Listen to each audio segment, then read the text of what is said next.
Hello, everyone, and welcome to episode 25 of the Ask Historians podcast.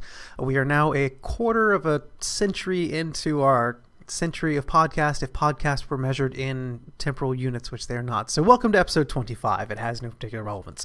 So today we'll be wrapping up kind of our two-parter on the Mongols. So if you recall, in the previous episode, we focused on the western side of the Mongol Empire with the Ilkhanate in Persia and the surrounding area. Today, we're going to be talking to Jasfss, or Mike, as you'll get to know him, about the Yuan Dynasty in China. That is when the Mongols came in with Kublai Khan and established their own kind of dynasty and took over China proper for a bit of time there. We're actually going to start with some background into the situation of the Song Dynasty, which preceded the Mongol takeover, and which fractured, and which saw kind of what we now think of as China proper as fracturing. So the first part of this is going to start off by talking about that. Then we'll move into kind of what led the Mongols actually coming in and seizing the territory that is now China and setting up their own dynasty there, and then kind of what they did with it, which, as it turns out, is kind of not too much. They kind of didn't know what to do with it, and they got with it. And then we'll round out with the Red Turban Rebellion, which finally drove them out of the area and back into Mongolia. So it's an interesting look to see how these two the two sides, the two bookends of the Mongol Empire were kind of dealing with their own internal strife and politics at the time, if you compare this episode to the last episode. Before we get into that, though, I do want to plug a few excellent Ask Me Anything panels that we have coming up on the Ask Historians subreddit. So on the 6th of December, we will have a large panel discussion on East Asia in the 20th century, so please come and join on that. On the 14th, we will have a panel discussion on literally everything to do with pre-Columbian Americas. I'll be taking part in it along with some other users who have expertise in basically ranging from the top of the Arctic all the way down to the bottom of Patagonia. So if you have any question about what was happening in the Americas before 1492, this is an excellent time to get those questions answered. I'm super excited about it, of course. I'm even more excited about on the 18th, we're going to have Scott Sowerby. He's an associate professor of history at Northwestern, and he's the author of the book Making Tolerance, the Repealers, and the Glorious Revolution.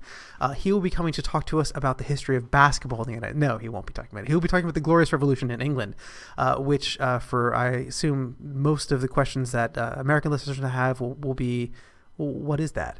With the exception of one particular college in Williamsburg. But anyway, we're always happy to host our guest academics, so come by and ask him questions about this kind of a very fascinating period in English history. And finally, actually, we have two more, actually. So we're going to, on the 20th of December, we're going to have a panel discussion on the decline and fall of the Roman Republic. And that is the Roman Republic. So if you come in asking about, Vandals and Goths and things like that, you'll be promptly drafted into some sort of triumvirate army. And then on the 29th, we'll have a very well-organized and trains running on time like clockwork AMA about Prussia. So hope you come by and see that. But for now, let's get into the episode on the Mongols in China. Welcome to the Ask Historians podcast. Hello, and welcome to another edition of the Ask Historians podcast. Today I am talking to one of our users, Jasfss, although we'll be calling him Michael to avoid excess sibilance throughout the podcast. Today we're going to be talking about the Yuan Dynasty, better known as when the Mongols ruled China. But before that, we're actually going to touch a little bit about the dynasties that preceded the Mongols there and the political situation that kind of helped give rise to the Mongols coming in and becoming this powerful force here. So, Mike, before we get started, could you tell us a little bit about what interests you and what kind of caught your attention about this period? This specific period is kind of just a continuation of the real focus I've been leaning towards, which is the Tong Dynasty. That's my main focus, and the reason I gravitated towards the Tong was due to the fact that it's referred to as China's Golden Age. It's this very revered time in China after a period of great instability, and it's a time where there's a lot of poetry flourishing, there's a lot of art flourishing around, and so with the Yuan, It's kind of a continuation up to that point where you have the Song coming in after the Tong, and then the Yuan kind of wrapping things up before we get into what I like to refer to as late China with the Ming. Excellent. So, but the Song themselves actually come out of a period of turmoil following the end of the Tong, right? Absolutely. What you have is something that happens pretty much after every dynasty. After every dynasty has a great period, they decline, and then you have rebellions. And during the Tang Dynasty, these rebellions were especially problematic. There was a very famous rebellion by the name of the An Lushan Rebellion, which was named after the figure An Lushan, or sometimes referred to as the Anshur Rebellion. And after that, the Tong really started to decline. You have the empire breaking up into these regional military governors, and eventually it just breaks up completely into a period known as the Five Dynasties, 10 Kingdoms period. And it's from that the Song arise, essentially. And this is kind of your classic one state going out to dominate all the others and form a unified dynasty, correct? Right, absolutely. I mean, it's the continuation of what started with Qin Shi Huang, the Qin state, coming out of the Warring States period, or what comes out of the Three Kingdoms period with Cao Wei. So it's not unique whatsoever in terms of that overall structure and that theme. So tell us a little bit about the Song then. I mean, what time period are we talking about here? Where, the China likes to, the dynasties like to move capitals around. So where are we looking at the capital?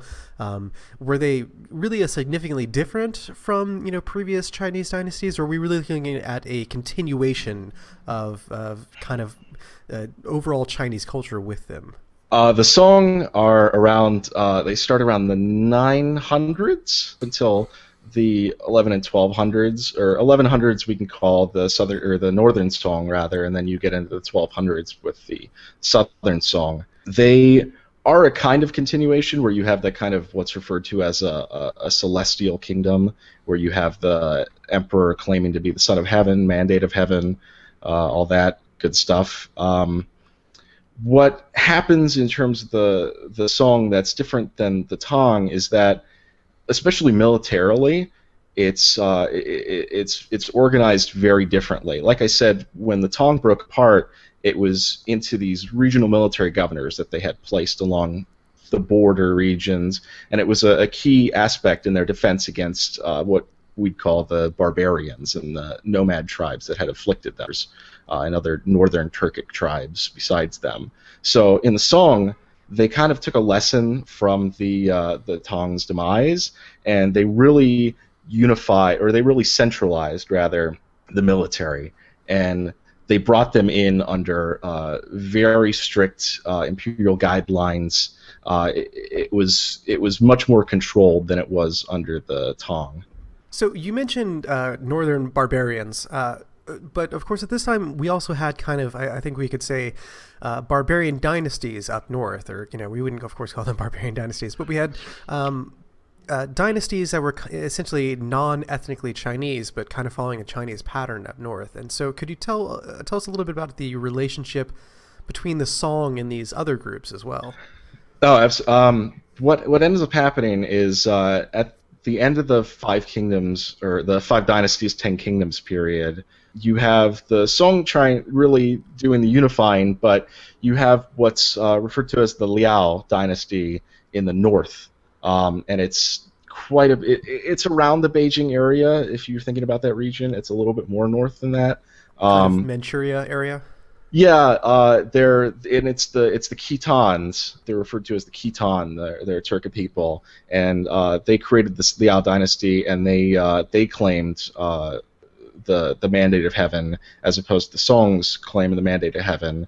And in the West as well, you have what's sometimes referred to as the Western Xia. It's referred to in Chinese as the Xixia, which is the same thing, Western Xia. Those are another Turkic people. There's the other alien states. So what were the relationship between the Song and these other states like? Well, in particular in the north, where you have the Liao Dynasty, as I said, with the Khitans, and then eventually it turns into the Jin Dynasty under the Jurchens, which are kind of a proto-Manchurian group. The Chinese, the Song Dynasty, was not extremely happy about it. This was land that they referred to as their own, and they were not happy to see it go. So there were several efforts to try and take the land back from first the Liao dynasty and then the Jin. It did not end well. For the Liao, they were beaten back a couple times, and they ended up having to pay tribute. And then eventually, the Jin were actually helped along by the Song in hopes that they would take out the Liao dynasty, and then the Song dynasty would come in and take back the land, and the Jin really established a firm foothold, and the Song couldn't take it back. No matter how many times they kept trying to invade up north, they were beaten back, and they had to pay tribute in terms of silk and silver mostly. And even though this wasn't a huge drain on the Song economy, it was a real insult. It was kind of like Charlie Brown tries to kick the football away. Every time it just gets pulled away all the time. That's basically what was happening with that land, and it just got worse and worse. How do we go from this situation, which is, I mean, it doesn't sound exactly great, but it does sound at least kind of in a stalemate. How do we go from that situation to to us referring to different periods of the Song as Northern and Southern Song then? Well, the Northern Song period is the period where the Song had a larger reach north. I mean, that sounds pretty obvious, but that is what it is. And when you talk about the Southern Song period, the Liao and Jin dynasties have control of the land that's basically north of the Yangtze River, or sometimes referred to as the Changjiang River.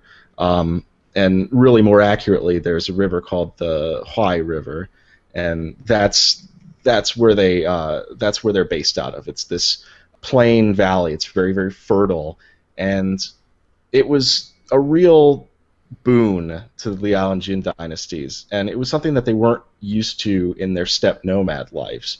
One of the things that they accomplished with this is that they had great tax income from this land. They were able to facilitate a system where they were governing over way more ethnic Chinese people than there were Khitan or Jurchen people, and they were gaining a great profit from it. And this was a semi-hit to the Song economy, along with those tributary relations, but it was more of a shameful thing. There's artwork that came about prominent in the Song dynasty, and one of the main prominent themes, genres, if you will, is these landscape paintings, and oftentimes you'll have these mountains and rivers or lakes, things like that, and these came about early in the Northern Song, and then they continued throughout the rest of the Song dynasty and throughout the rest of Chinese history. But one of the things you see during the Southern Song is that in these paintings with these mountains, you'll have the upper halves often obscured by clouds or mist, and that was symbolizing the loss of that northern land to the Liao and Jin dynasties. So I'm actually glad you brought up the whole idea of artwork, because when I was doing my background reading for this, it seemed like even though the Song were in this kind of embarrassing, Charlie Brown position, it seemed like they were doing very, very well for themselves. The Southern Song seems like it was probably one of the the better times to be living in China's past. So could you tell us a little about what aside from consistently failing to retake the northern territories, what were the Song doing? What's sometimes referred to, or what I like to refer to as this concentration of Chinese identity. That's one of the things that happens in the paintings, and these paintings and artwork and poetry come out of this Neo-Confucian movement, what's referred to as the Neo-Confucian movement. And it's this way of basically the Song saying, hey, we're the real Chinese here, not those Liao and Jin dynasties. Look at how Chinese we are. Look at how elevated we are. Look at how cultural we are. So you have all this great artwork and poetry going around. You also have a real big economic boom during the Song Dynasty. This is where the porcelain that is referred to as China really takes off and really gets traded around to a great extent, even more so than in the Tong, where you had those far-reaching Western trade routes. Basically, you have this region that produces the porcelain called Jingdezhen, and it's really putting it out there. You have massive income from this sale, and you also have a big tax reform as well that ends up benefiting the metropolises in the Song, where instead of going from collecting taxes in grain and silk for the most part, they're collecting taxes in straight up silver. And so what happens is you have merchants that are trading in this pottery, and they're collecting massive amounts of silver, and they're circulating the silver around the metropolises, and you have a real disparity. You have this kind of disparity going on between the metropolises and the western regions, which are more agricultural, but still, it's a massive boon to particularly the merchant classes and the Song income. So you have this kind of urbanized trade mercantilist, or no, really not mercantilist in the pure sense, but this very trade-based, rich kind of dynasty, this state that is trying to be, if I'm understanding it, super Chinese to kind of compensate for not actually holding all of China proper. So what do you mean by saying that there were neo-Confucianist ideas? Because, what was the state of Confucianism here? We always think of Confucianism as being kind of this underpinning identity to China, but was that really the case in say the Tong or even in the Northern Song? Why was there a need for a neo-Confucianism? The reason for neo-Confucianism really just comes about with the fact that the other main tradition in China, or the other main Chinese tradition in China, rather, of Taoism, really blends into Confucianism in ways that a lot of the literati class and a lot of the aristocratic classes weren't very happy with. It was viewed as Confucianism was viewed as bringing in these mystical or superstitious elements of Taoism. There were very many Taoist practices that were trying to extend life, these kind of concoctions that they were coming up with that were bleeding into Confucian thought. And the Neo-Confucian movement was to focus on these core Confucian ideals, the study of two kinds of patterns, the natural patterns and the human patterns are what they're referred to. And going back to the artwork, this is what you see with those natural patterns, what's referred to as li shui, the patterns of nature in those landscape paintings I was talking about with the mountains and waters. And the other famous type of painting you'll see are the birds and flowers paintings. So these are the things that Neo-Confucianism rather is focusing on, trying to bolster and break away from these perceived or not perceived Taoist infiltrations in Confucian thought and ideology. So while the Song are having this kind of fluorescence of silver currency and pottery and and purging out Taoist ideas from Confucianism, what's happening in the rest of China, particularly because we've talked a little about the Jin, who kind of moved down and took over that northern area. But what about this Western Xia that we had mentioned earlier? The Western Xia are mainly doing the same things that the Jin are finding themselves doing in the north, which is relying on Chinese population taxes. They are becoming more and more urbanized. They're building up in cities and things like that. They're not really posing a huge threat in the Xia to the Song. The Song are mainly concerned about the Jin in the north, and the problem with the Xia is that there's a lot of devastation that happens around the time that the Mongolians come around later. So there's not a terrible amount of records that we see of what's going on actually in the Xia. So actually, let's segue now to talking about the entrance of the Mongolians. So Was this? I assume that even early on under the unification under Genghis, we have incursions into what we would now call China. So, was there particular aims that Genghis was kind of trying to meet, or was this simply more of kind of raiding and tributary raids? Genghis slash Chinggis was He has many names. really. Yes. He has many, many, many names, right? And nobody can really figure out what Chinggis Khan is and whatnot. But the main goal in the early Chinese expeditions, and especially in terms of going against the Shah, was to try and unify these Turkic tribes, or these perceived tribes that had relations with the Mongolians, or tribes that didn't yet have relations but were viewed by Chinggis as crucial. So really it was trying to aim to either get them to accept rule peacefully or take them under his rule, like the Mongolians did within the Mongolia region. With the Shah, obviously that was done via siege and conquering, and with other groups in that western region, like the Uyghurs and the Naimans, I'm sorry, not the Uyghurs and the Naimans, the Uyghurs and the Arks. I cannot pronounce Turkic names, I'm sorry. I guess you'll just have to get by with Chinese, yes. Oh, yeah, it's it's a real hindrance. They actually ended up surrendering peacefully and just coming into an integral part of the Mongolian structure.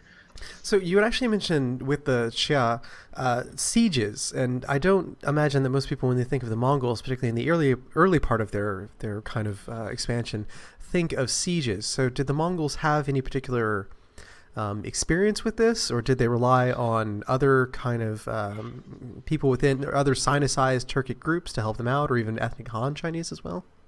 Prior to the conquest of the Tongut Shah, the Western Shah of the Tonguts, there wasn't much siege experience, if any.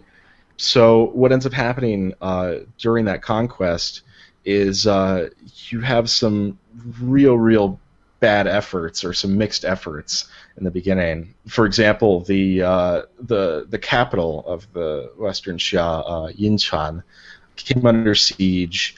And the idea of Chinggis was to use the Yellow River to flood the city. So it was already besieged, and they said, well, let's break these dikes and let's flood the river, or let's flood the city so we can get this moving. And what ended up happening was both the Mongolian side and the Tongut side ended up getting flooded. There were massive casualties all over the place. The river, the infrastructure that was holding the river and ended up just breaking all over the place. And so in this 1209 siege, it really didn't get them anywhere besides a lot of loss of life and a little bit wet. Well, I mean, the best laid plans of Mongols and men. But eventually, of course, the Mongols do move in and take over the Western Shah. How were the Jin interacting with the Mongols this time as well? The Jin were very wary of the Mongols. They had been approached to become part of the Mongolian structure earlier on, and they had flat out refused. So the Mongols really took that personally, especially against these Jurchen people. And when attacks did first start in around 1210, it was devastating.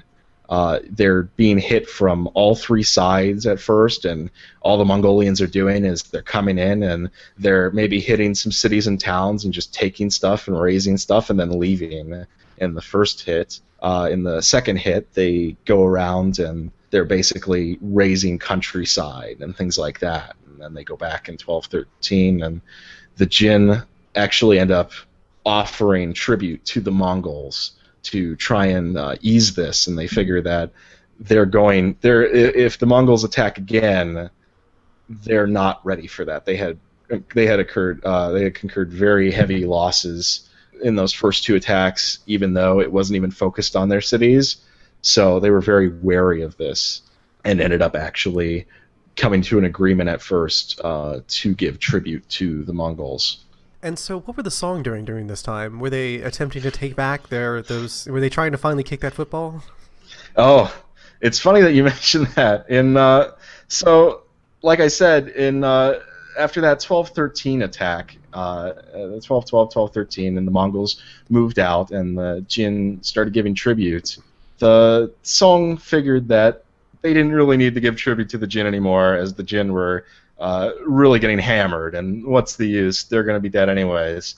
They figured this is a positive thing. This is the chance now, so they cut off all tribute, and the Jin did not like that. They had probably become very accustomed to this, and they reopened the front against the Song in the south, even with that looming Mongolian force in the north, and obviously the Mongolians saw this, and by 1219 they had conquered most of the Jin land, and by 1234 it was fairly consolidated under Mongolian rule. So opening that second front was not a fantastic idea. So which kind of brings up the question about how substantial was this tribute that the Song were paying to the Jin? I mean, you said it wasn't a huge drain on the Song themselves, but how significant kind of an economic boon was this to the Jin that they would risk, turning their back on the Mongols? Significant enough that it made up a large amount of their income, not just that taxation income they had from their fields, but that tribute that they were earning from the Song was very significant, especially after the Mongolians had terrorized their poor farmers and the people who were supposed to be giving them taxes. So, I mean, it was. They felt it was a big deal, but it probably wasn't the smartest move in retrospect, right? Hindsight 2020. So we now have the Mongols and the Song essentially sharing, I guess you could say, sharing a border, with the Mongols having moved into the old Jin lands. Which did the Song get any of their old lands back at this point? No, absolutely not. They thought that they might have, but no. And they did try and press for a little bit. It wasn't very successful. It wasn't anything major, but no, they didn't get any benefit from the Mongolians taking out the Jin, except hooray, we're done with those Jurchens for a while. Thank God. Yeah. Now, a much needed respite with these. Who are these guys again? The Mongols. Yeah. So. Now, regarding the Mongols, this is past the time of Genghis, Chenghis, Temujin, etc. Who is now leading the Mongols at this point? Mongki is the one who's leading the Mongolians from the Mongol capital. Kublai is the one who ends up getting appointed to rule over this formerly Jin land, this northern Chinese land. And Kublai, of course, is going to factor in hugely here. So what can you tell us about him? Did he already, he's kind of well known for having this orientation towards China, almost kind of being like a Sinophile, I guess you could say. But was that present even during his early reign over these formerly Jin lands? Well, like I said, Mongki was the one who was mainly in charge of the Khan, who was the main Khan, if you will. He was the one in charge of the Mongols, and Kublai was his brother. And when Kublai was charged with ruling over this land, Kublai had had a staff of Chinese advisors. He had a couple in particular that were very influential, and they recommended that he set up this Chinese-style local government and try to restore these economies. And this was against the initial Mongolian plans to burn down most of what's there and use it as pastoral grazing fields like they would back in the steppes. So Kublai already starts out with these advisors that are making him lean towards more of a Chinese state and government. But it's important to say it wasn't a Chinese government, but there were local facets that acted like a Chinese government, if that makes sense. Yeah, so I would assume, again, and this is the kind of the pattern we see with a lot of conquering peoples who are the minority in the lands they conquer, is that I assume the Mongols relying heavily, as I assume the Jurchens had previously before, in these kind of former song areas, relying heavily on ethnic Han Chinese to kind of form a sort of bureaucracy to carry out their government issues. Actually, not necessarily. What ends up happening in the Mongolian Qin, and then later they form the Yuan, is you have Mongolians forming up the vast majority of the governments, and then you have Turkic people being the intermediaries between the Han Chinese and the Mongolian ruling class. So the Han were given some very, very basic positions in local government positions, but they were not involved in the main structures, in the overarching structures. So we then have this kind of actually really almost kind of truly Mongolian state up in the northern part of China. But still we have the Song down south who presumably want to, again, try to take back these lands. So how do we go from this new political arrangement into the founding of the Yuan Dynasty? Well, you have to give Kublai credit. He really was conciliatory towards the Song for a long time, and probably longer than he needed to be with them, and trying to basically say, "Hey, you can Song. Do we know why he was so conciliatory towards them? There's one name that gets thrown around a lot, Yao Shu, and these advisors were helpful towards him, and ended up getting him in trouble with the Khanate to some extent as well. So yeah, I assume that they were telling him, no, try to preserve as much of this as you can. Eventually, make the Song part of Mongolia, but preserve it as much as possible. Well, I assume the contradictory orders he was getting from Monke was saying, why aren't you down there burning cities right now?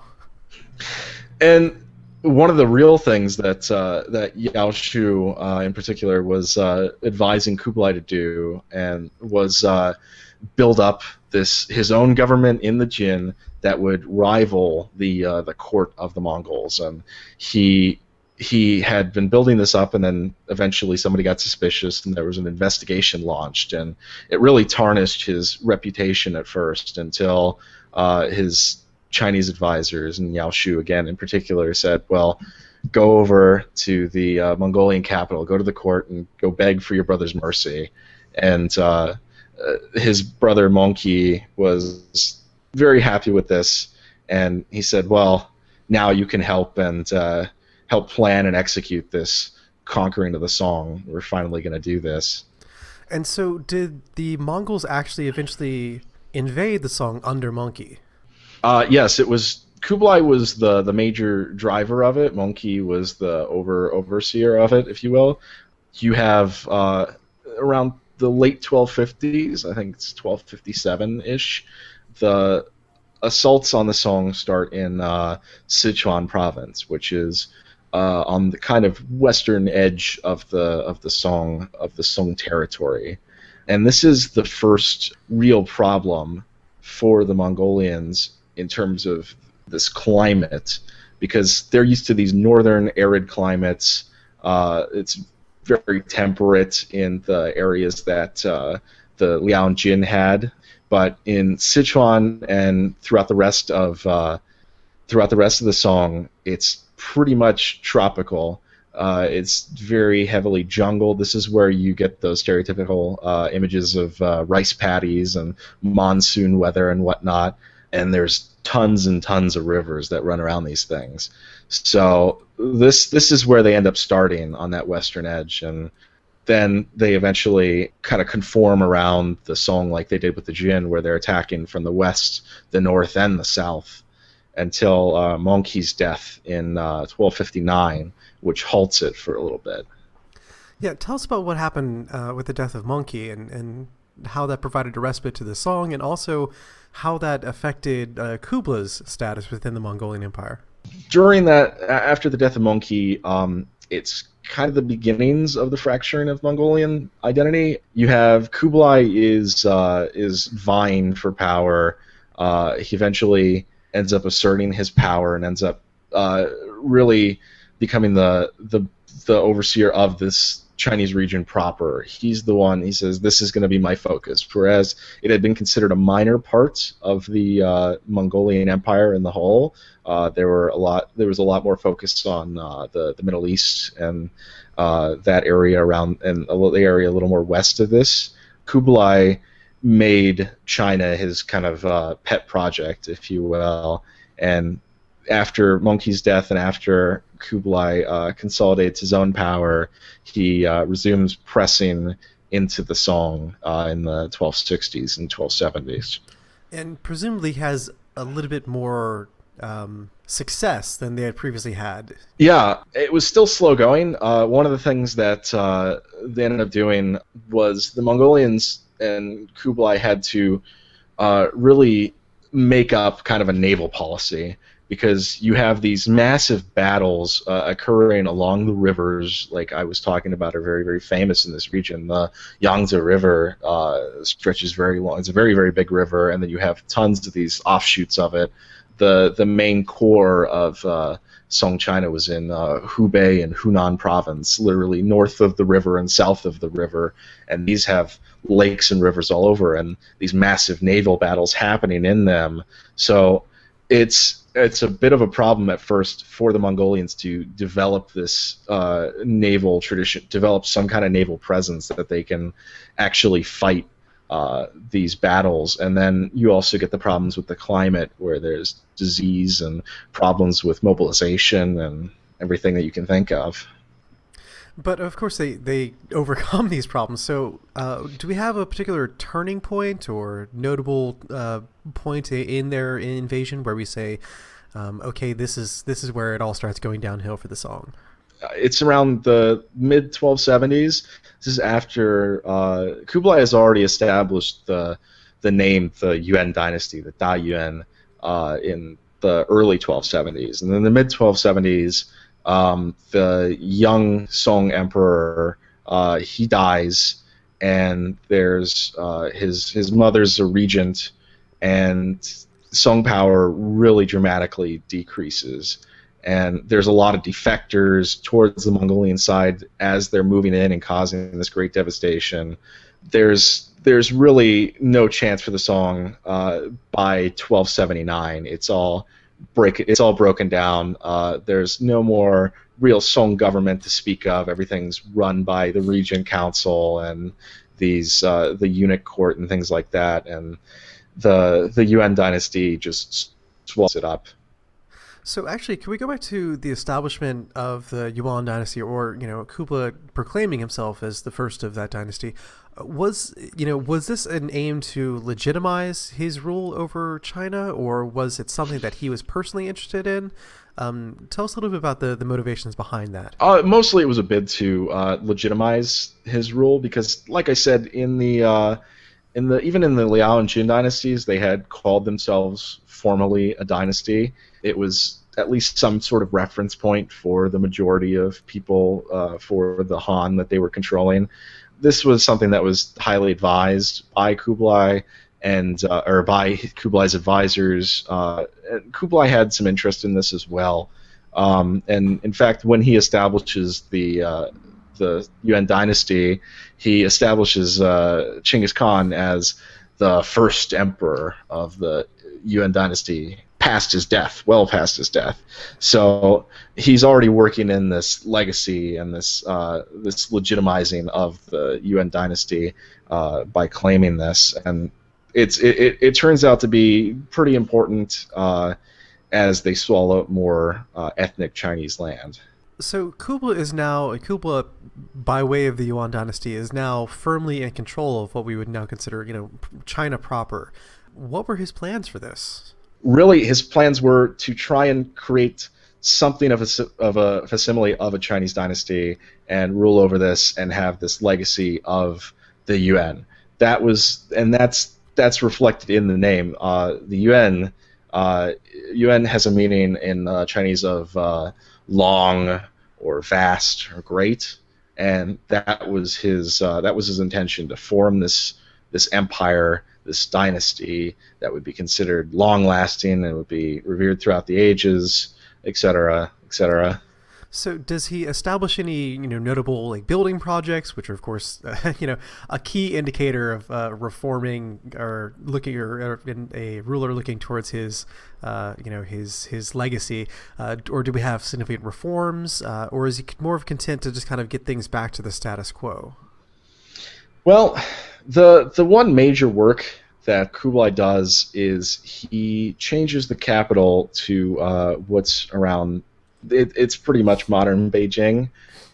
It's referred to as Dadu, which is the great capital. This had been a major city in the Liang-Jin dynasties, but it becomes formally the capital of the Yuan Dynasty, and there's much more building in the north at that region, or at that point in time, as opposed to the capitals that had been traditionally around Nanjing and more in the south throughout Chinese history or along the riverways. One of the things that really makes it hard to talk about the Yuan as a Chinese dynasty, though, is that even though it had the name of a dynasty, and even though it was Kublai presented himself as having the mandate of heaven, the Mongolians were the ruling class, and the Han did not have really any influence at all in the government for a long time, and then it took them a long time to get any, even on local levels. There's quite a few really different racial policies that are instituted in the Yuan that separate it from the times in the Tong and in the Song. So yeah, could you expand upon those racial categories and those racial laws, and really kind of the government that's being set up at this point? So the way that the population was divided is you have the northern Chinese, referred to as the Hanren. You have the Mongolian ruling class. You have what are referred to as the Semutian, or the Semuren, which it literally means like the colored eyes, and it's the name for basically the Central Asian auxiliary corps of the empire. And you're talking the Naimans, the Tongguts, the Uyghurs, the Jurchen, the Khitan, and some other Turkic people in there. And then you have the southern people, the southern Chinese, known as the Nanren. And there were actually different rights and different laws applied to you depending on which class you were in. What ended up happening is the Mongolian government, or the Yuan government itself, as I said, was comprised mainly of Mongolians, and they weren't actually literate in Chinese. Kublai himself was not literate in Chinese. So what ends up happening is, in order to communicate with the Chinese populations, they have, particularly the Uyghurs, are used to kind of translate between the Mongolian government and the Han population. And the Mongolians actually ended up adopting the Uyghur script, since they had no script of their own beforehand. The Central Asians, like I said, the Uyghurs were popular for translation. Others, they were the main core of the Yuan armies. You see them being spread throughout the empire, being spread throughout the Yuan for use in military matters, and also for use in local clerk positions too. There were a number of restrictions placed specifically on the southern Chinese by the Yuan, by Kublai. Specifically, they were not allowed to marry Mongolian women or men. They were not allowed to carry arms whatsoever, and at various periods they were not actually even allowed to learn foreign languages. And it's part of this very complex set of marriage laws and really law codes that the Yuan ended up adopting. How much do we actually see of the effectiveness of this policy going forward? Because Kublai doesn't live, a great deal much longer after the fall of the Song. I think he has like a good 10, 15 years. It's not an insignificant period, but this is the Yuan dynasty does continue on for several decades after his death. So does his policy of this kind of ethnic separation continue? It does, and particularly the policies in the actual Yuan court, though, change a little bit. What ends up happening, the Mongolian customs were that when your spouse dies, you marry your brother-in-law, right? If you're a woman, so if your husband dies, you marry your brother-in-law. There's a lot of remarriage, and it's levirate marriage. And the Chinese population was not keen on this, and they were not keen on seeing their rulers or their emperor and their ruling class engage in this. It was not looked upon favorably in Confucian thought. In fact, there's a scholar that was in the Yuan court, or more accurately, he was part of the Ordu or the Ordo, the horde of one of the nobles. And he has a quote that says, "The Mongol people are the first nation of our country. It will be proper to teach them the ethical code. However, they still follow their own customs. They do not have a 3-year mourning period, and they inherit stepmothers, aunts, and sisters-in-law. I'm afraid that this will incur the ridicule of later generations." So eventually it gets dropped amongst the rulers of the Yuan, but it still continues in the minor nobles and the ruling class. So we have a bit of a culture clash going on then, but do we also have kind of political forces within the ethnic Han Chinese population that are beginning to be restless? Are the Mongol rulers, because it seems like Kublai establishes the Yuan Dynasty and then his successors do nothing. I can't even think of a single one who I could name. So no, yeah. I mean, is that a fair kind of depiction? Oh yeah, it's weird too, because we talk so much about the Yuan and the Mongolians trying to Sinicize, but at the same time, they're not trying to Sinicize. They are deliberately setting themselves apart from the Han Chinese. There's those racial policies and marriage law in place.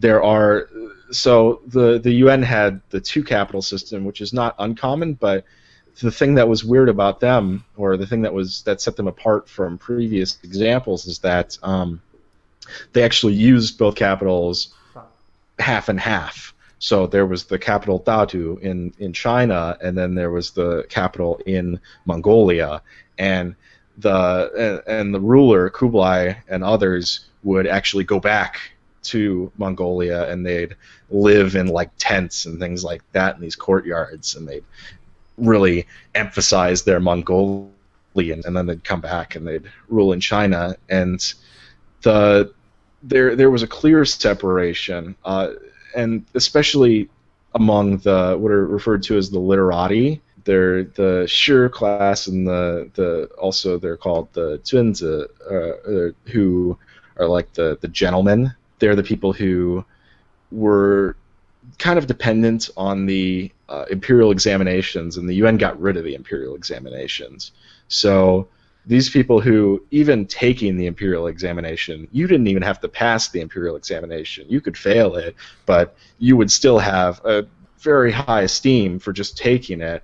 They were strewn out from any hopes of actually doing real, or actually having real government prestigious positions. They just could get local positions at the best. So what they did is they turned towards they turned to like art forms and literature, and there are certain motifs that developed during this time. One of the things is in paintings. We said that during the Song, the common motifs were the bird and flower landscape paintings, and during the Yuan, the very popular paintings are like these paintings with subtle symbols of perseverance or like struggle or strife in them. So like bamboo coming up through rocks, or plum trees blooming in the snow, right? These symbols that, we're persevering. This is our struggle now. We're being persecuted. And then there were even dramas that went on, even in the Mongolian, or in the Yuan capital in Dadu, that were these jabs at the Yuan and these kind of attempts to show the literati's plight and the plight of the Han Chinese, they were like historical dramas, and they were often set in like the Han Dynasty. And the reason they were set in the Han Dynasty is that they would depict the Han fighting off the Xiongnu. If you've seen the movie Mulan, they would be referred to as the Huns. And these were, I have to expand on that. They were another Turkic tribe, and the Mongolians, when they saw it, they said, "Oh, okay, historical drama." But really, it was actually them saying, "We got to fight against these Mongolian oppressors. Look at our plight." It was very symbolic, and it wasn't always picked up on by the UN censorship offices. Very, very thinly coded symbolism, I guess you could say. So do we see these kind of, I guess you could say, almost call them like bourgeois elements? Do we see these bourgeoisie kind of, this literati organizing at any point, or do they coalesce into something more greater than the sum of their parts? They try to during the later parts of the UN, and during those periods where nobody can really name a ruler that happens. There's nobody with charisma, and that's a whole nother issue within the Mongolian power structure. But the literati, they try to find their ways into more favor. One of the things that they do is, I had mentioned, you have these translators between the Chinese and the Mongolians. The Mongolians themselves don't speak Chinese, and you actually have Chinese literati who bribe the translators in interactions and things like that beneath the Mongolians' nose to gain favor and to get an upper hand or get some kind of position.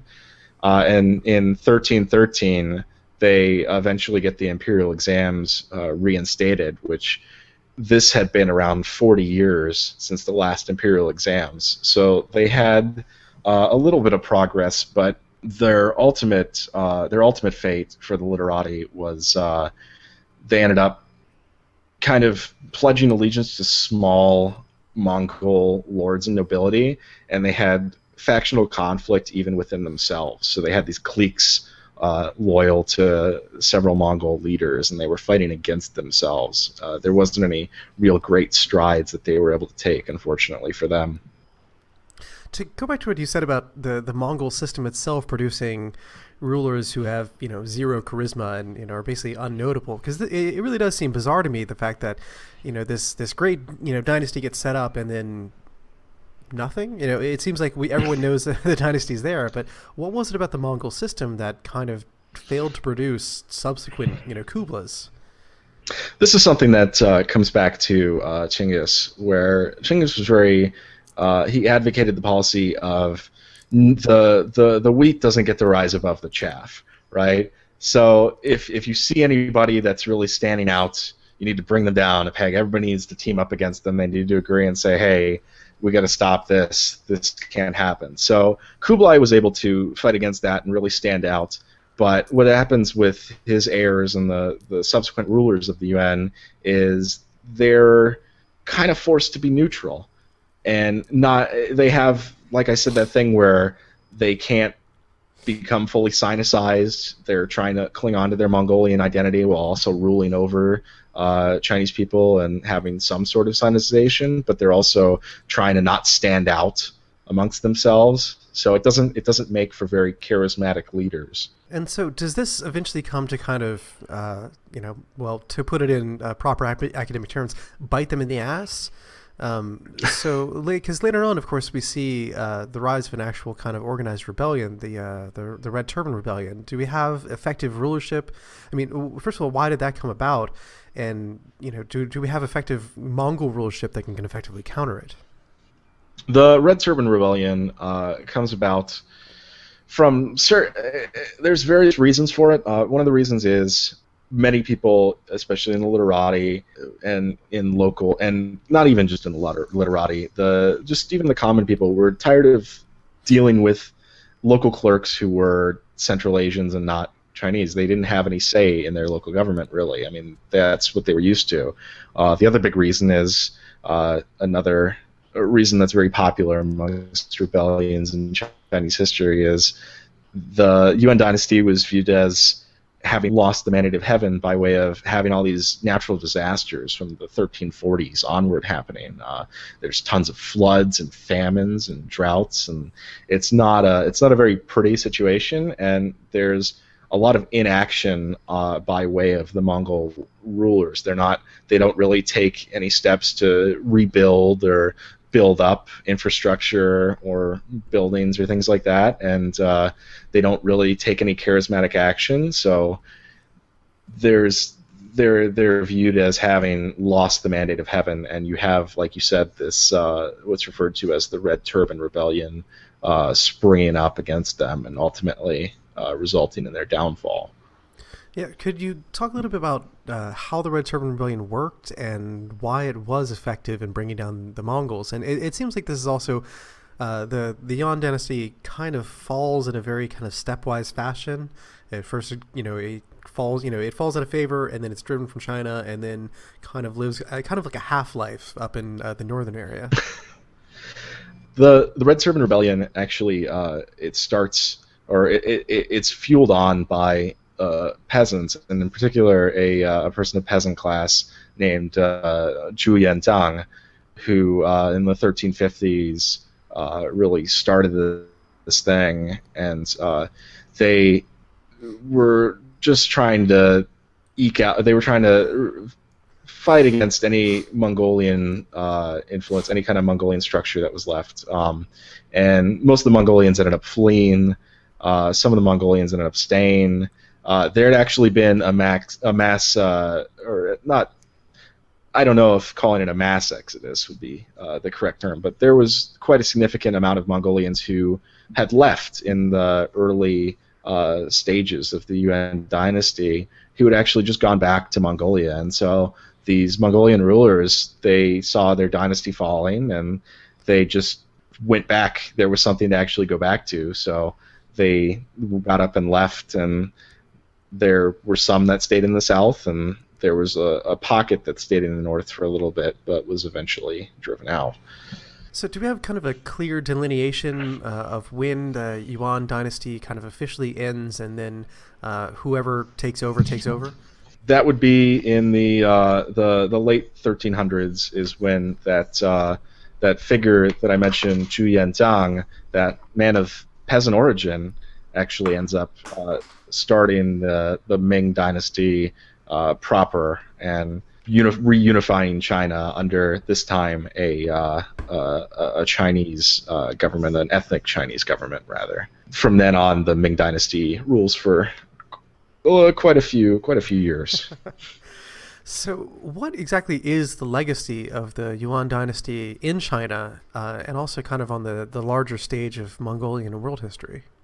In China, it doesn't have a real unified view.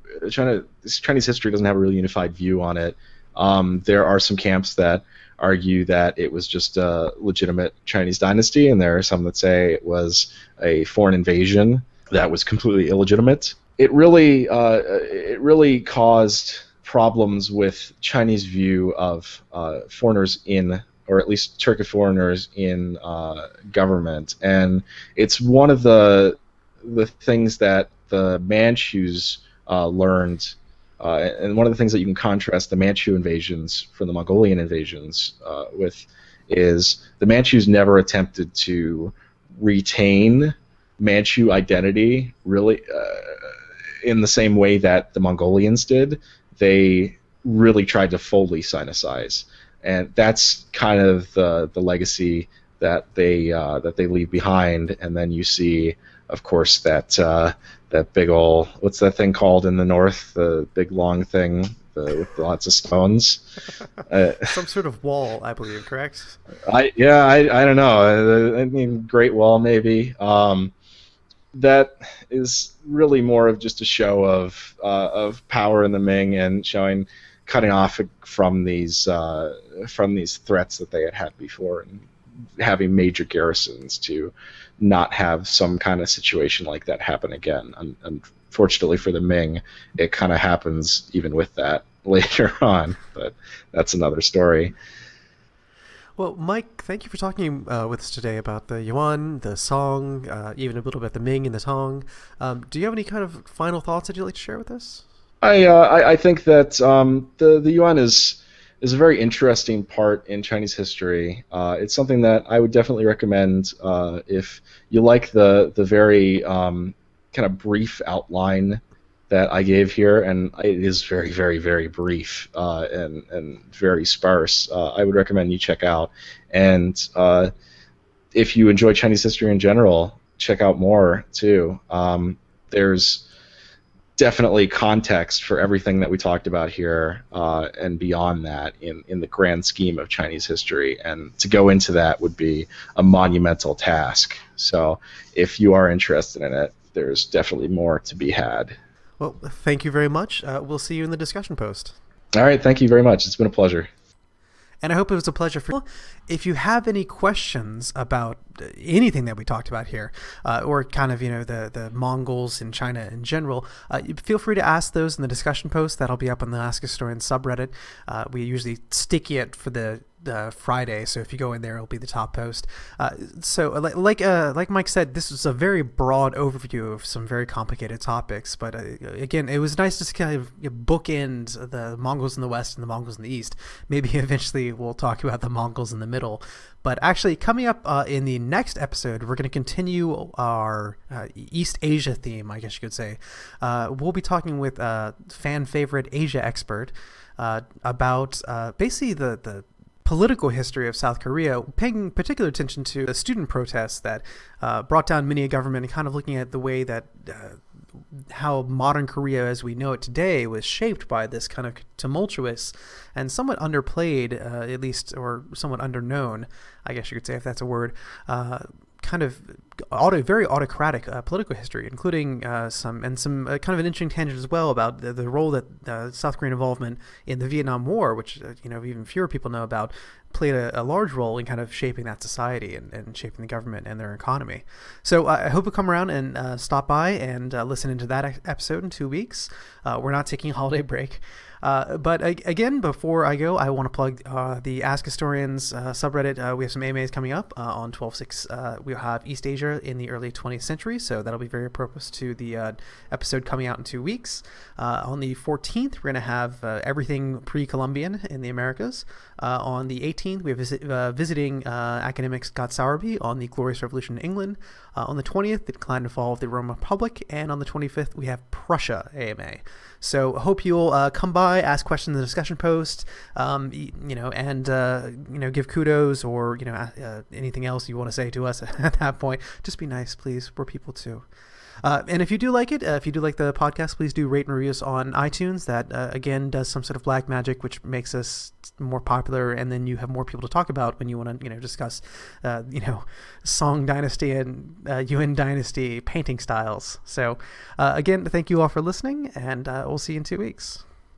You've been listening to the Ask Historians podcast. For more history like this, visit us at reddit.com/r/askhistorians. And ask over 100 historians and enthusiasts anything you want to know in history. Find us on Twitter as @AskHistorians and subscribe to the show on iTunes. Or visit askhistorians.libsyn.com. Thank you very much for listening, and join us next time on the Ask Historians podcast.